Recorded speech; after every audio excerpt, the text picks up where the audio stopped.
Allah Ta'ala ada atas daripada arsh. Tapi tupai ada arsh, seumpama makhluk tupai kan, makhluk la. Mumasah tak? Setuh tak? Masafah ta masafah, hadha kaifiyah.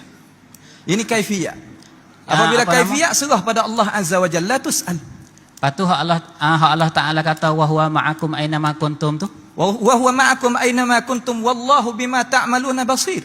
Itu makna kata basirah Allah Azza wa Jalla ataupun basar Allah Ta'ala. Alam tara kaifa, alam tara apa namanya, alam tara anna Allah ya'lam. Sah? Itu makna ilmu.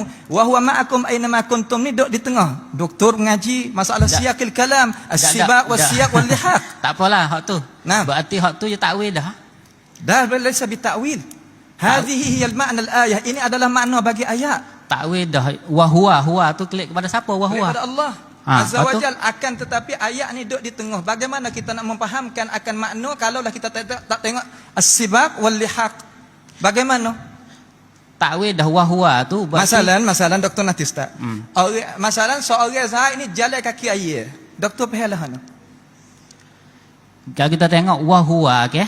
Wa huwa tu al-misal awalan. Wa huwa klik kepada Allah Subhanahu wa taala. Klik pada Allah Azza wa Jal, memang klik pada Allah Azza wa Jal. Akan tetapi ayat ni tidaklah kita nak faham di jumlah ayat wa huwa ma'akum aina ma kuntum. Ya panggil takwil dah lagu tu. Bukan. Bukan lagu mana? Takwil dah lagu tu. Bukan takwil. Bermakna kata manhaq Syekh manhaq. Saya tanya. Okey. Manhaq hak Dr. Wan Syukri duk guna ni. Dah. Jadi apabila dia panggil pergi makna zahir tak su. Pergi makna zahir tak su macam mana? Pergi makna zahir tu tak su seperti Ar-Rahman 'alal istawa tu zahir, Ar-Rahman 'alal istawa. Ya. Dah. Tapi bomari wa huwa ma'akum ni gana kata bukan Allah Taala bersama kamu ilmu pula. La, sebab ayat itulah yang menunjuk alam tara kaifa. Itulah adalah takwil. Itu bukan takwil. Kalaulah ustaz mengisbatkan kata wa huwa ma'akum aina ma kuntum tu mukhalafah dengan ayat Ar-Rahman 'alal istawa. Siapa di kalangan ulama salafus salih faham lagu tu? Bermakna kata Syekh tu sedang takwil dah. Sebab bitakwil.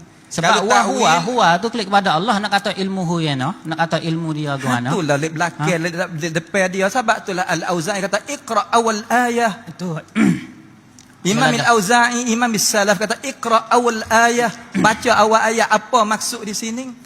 Apabila baca di awal ayat tu memang kita boleh faham kata siyaqul kalam tu bawa lagu mana. Itu adalah takwil, Syekh. Takwil memang makna kata kalaulah amo pakai makna istawa mana istaula. Syekh sedang mentakwil tu.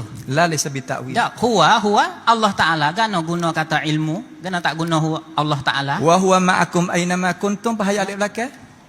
Ayat kita guna siyak gapo tu semua takwil kan, tak guna huwa tu dengan makna zahir. Huwa klik kepada Allah Taala kan. Zahir bagi ayat mana Allah Taala serta dengan ilmu dengan kita, bukan zahir makna zat. Tu takwil. Itu bukan takwil. Tu yang panggil takwil. Tu adalah takwil. Apa tak? Itu pandangan doktor kata takwil. Di sisi kita bukan takwil, ini lazim bagi ayat. Tak, ya takwil tapi Syekh Wan Syukri panggil benda lain. Benar takwil dah tapi letak nama lain. Untuk nak lari daripada takwil. Doktor panggil takwil. Sebenarnya itu bukan takwil. Itu panggil tafsir. Ya, apabila kita tak guna makna zahir ni, bermakna kata tu nak pakai makna zahir tak boleh, sebab ayat ni bukan ayat duk sekadar tu. Ayat ada kepala, ada ekor dia, bagaimana kita nak kerak di tengah? Sahkah kita nak kata fawailul lil musallin? Ya betul, hak tu betul, tapi wahwa di sini ni iaitu zat Allah Taala. Pada Allah Azza wa Jalla. Ma'akum ma'azatihi kama ilmihi. Dak huwa berarti Allah ma'akum kau ilmu Allah Taala sama kamu. Ilmu lah ayat ni, ayat sakut bau dengan ilmu. Berarti makna guna huwa tu dengan makna lain takwil dah. Mana berarti Allah Syekh Taala tu sedang mentakwil tapi dia tak ada panggil takwil, tu maksud dia. Syekh sedang mentakwil tapi tak ngaku kata takwil. Tu sebab ayat Quran ni kalau kita guna zohir belaka, ya kena ada jadi gadah. Bo tempat nak gadah tu, maka Syekh guna makna lain tapi Syekh tak ada panggil takwil. Sebenarnya benda tu adalah takwil dah. Bukan takwil. Takwil dah. Tu dah. Baik. Jadi